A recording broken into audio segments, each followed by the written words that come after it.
Artículo 4. El varón y la mujer son iguales ante la ley.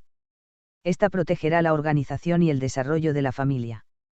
Toda persona tiene derecho a decidir de manera libre, responsable e informada sobre el número y el espaciamiento de sus hijos. Toda persona tiene derecho a la alimentación nutritiva, suficiente y de calidad. El Estado lo garantizará. Toda persona tiene derecho a la protección de la salud. La ley definirá las bases y modalidades para el acceso a los servicios de salud y establecerá la concurrencia de la Federación y las entidades federativas en materia de salubridad general, conforme a lo que dispone la fracción 16 del artículo 73 de esta Constitución. Toda persona tiene derecho a un medio ambiente sano para su desarrollo y bienestar. El Estado garantizará el respeto a este derecho. El daño y deterioro ambiental generará responsabilidad para quien lo provoque en términos de lo dispuesto por la ley. Toda persona tiene derecho al acceso, disposición y saneamiento de agua para consumo personal y doméstico en forma suficiente, salubre, aceptable y asequible.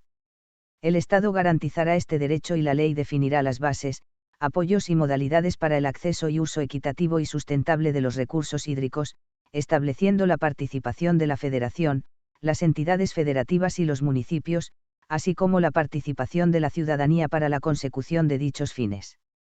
Toda familia tiene derecho a disfrutar de vivienda digna y decorosa. La ley establecerá los instrumentos y apoyos necesarios a fin de alcanzar tal objetivo. Toda persona tiene derecho a la identidad y a ser registrado de manera inmediata a su nacimiento. El Estado garantizará el cumplimiento de estos derechos. La autoridad competente expedirá gratuitamente la primera copia certificada del acta de registro de nacimiento. En todas las decisiones y actuaciones del Estado se velará y cumplirá con el principio del interés superior de la niñez, garantizando de manera plena sus derechos. Los niños y las niñas tienen derecho a la satisfacción de sus necesidades de alimentación, salud, educación y sano esparcimiento para su desarrollo integral. Este principio deberá guiar el diseño, ejecución, seguimiento y evaluación de las políticas públicas dirigidas a la niñez. Los ascendientes, tutores y custodios tienen la obligación de preservar y exigir el cumplimiento de estos derechos y principios. El Estado otorgará facilidades a los particulares para que coadyuven al cumplimiento de los derechos de la niñez. Toda persona tiene derecho al acceso a la cultura y al disfrute de los bienes y servicios que presta el Estado en la materia, así como el ejercicio de sus derechos culturales. El Estado promoverá los medios para la difusión y desarrollo de la cultura, atendiendo a la diversidad cultural en todas sus manifestaciones y expresiones con pleno respeto a la libertad creativa. La ley establecerá los mecanismos para el acceso y participación a cualquier manifestación cultural. Toda persona tiene derecho a la cultura física y a la práctica del deporte. Corresponde al Estado su promoción, fomento y estímulo conforme a las leyes en la materia. Comentario. Este artículo contiene diversos derechos y garantías, unos individuales y otros típicamente sociales. Los primeros se refieren a la garantía de igualdad entre el varón y la mujer. El origen de esta disposición busca evitar que la mujer quede sujeta a restricciones por razón de su género. Hoy nos parece lógico que así sea, pero hace apenas unas décadas la ciudadanía no le era reconocida. En México la mujer obtuvo su derecho a votar en 1953. Por supuesto, con independencia de su objeto original, este texto tiende también a impedir cualquier trato desigual o discriminatorio contra el hombre en caso de que pretenda darse. Eventualmente, la separación de géneros en determinadas circunstancias, que tiende a proteger la integridad, seguridad y dignidad de la mujer, por ejemplo, en transportes públicos, no debe estimarse como contraria a este principio de igualdad, salvo que llegue a traducirse en perjuicios o exclusiones claras contra los hombres en la prestación de algún servicio.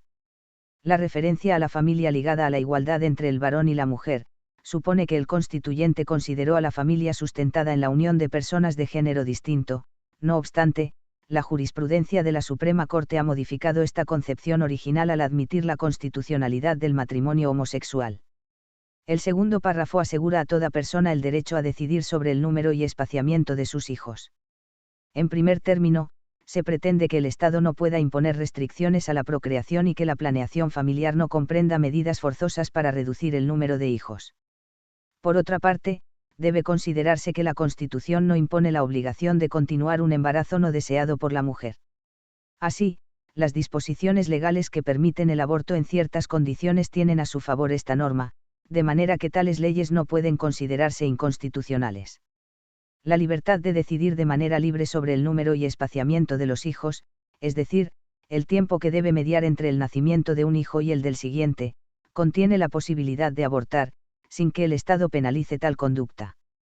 La limitación del tiempo durante el cual puede producirse el aborto sin ser penalizado deriva de la condición de que la decisión de la mujer al respecto sea responsable e informada, lo cual no se cumple si deja pasar más tiempo del indicado en la ley. Se incluyen también derechos de carácter social, como la protección de la institución familiar, el derecho a la alimentación, a la salud, a la vivienda digna, al medio ambiente adecuado, al acceso a la cultura, al disfrute de los bienes y servicios que presta el Estado en la materia, así como al ejercicio de los derechos culturales y a la satisfacción de las necesidades de la niñez. Estas normas, llamadas programáticas, definen un programa de acciones que el Estado debe realizar para satisfacer estos derechos, los cuales no pueden ser exigidos de modo directo por los particulares. Así, el derecho a la alimentación no significa un derecho a ser alimentado por el Estado, pero sí que éste debe tomar medidas para que las empresas o los particulares no priven a las personas del acceso a una alimentación adecuada. 4. Se comprende, asimismo, que una familia no puede exigir que se le entregue una casa con base en esta disposición, pero tampoco deben considerarse como declaraciones sin valor normativo. En casos concretos pueden y deben dar lugar a reclamaciones específicas, por ejemplo, si mediante prácticas financieras abusivas, como los aumentos desproporcionados de las tasas de interés, se pretende despojar de su vivienda a una familia, debería ser admisible demandar al Estado acciones que impidan tal despojo, con base en este precepto.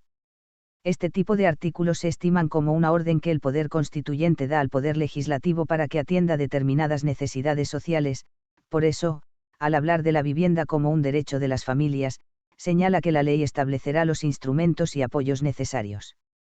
Por ese motivo, el Poder Judicial debe jugar un papel central en el proceso de dar contenido efectivo a estas normas constitucionales, incluso mediante la admisión de demandas colectivas, a la manera de las acciones de clase previstas en el artículo 17, en las que grupos sociales puedan obtener del Estado la realización de acciones legislativas y la asignación de recursos presupuestarios destinados a programas de vivienda, de combate contra el hambre, de salud, de promoción del deporte o de protección al ambiente. El principio del interés superior de la niñez, de acuerdo con la Convención sobre los Derechos del Niño, implica asegurar a los infantes la protección y el cuidado que sean necesarios para su bienestar y obliga a los gobiernos a dar prioridad a dicho interés en todas las medidas concernientes a los niños que tomen las instituciones públicas o privadas de bienestar social. El derecho de los niños y las niñas, que para todo efecto legal son quienes no han llegado a los 18 años, es el fundamento de la obligación civil de los padres y abuelos, de los tutores o de quienes ejercen la custodia en instituciones públicas o privadas, de proporcionar alimentos, término jurídico que abarca a los satisfactores elementales, como comida, vestido, educación, salud, vivienda y sano esparcimiento. El derecho a la identidad tiene por objeto que desde el nacimiento se asegure a la persona el contar con un nombre y que consten el lugar y la fecha en que ocurrió aquel, así como su nacionalidad. El documento que prueba la identidad es el acta de nacimiento, cuyo primer ejemplar debe ser expedido gratuitamente.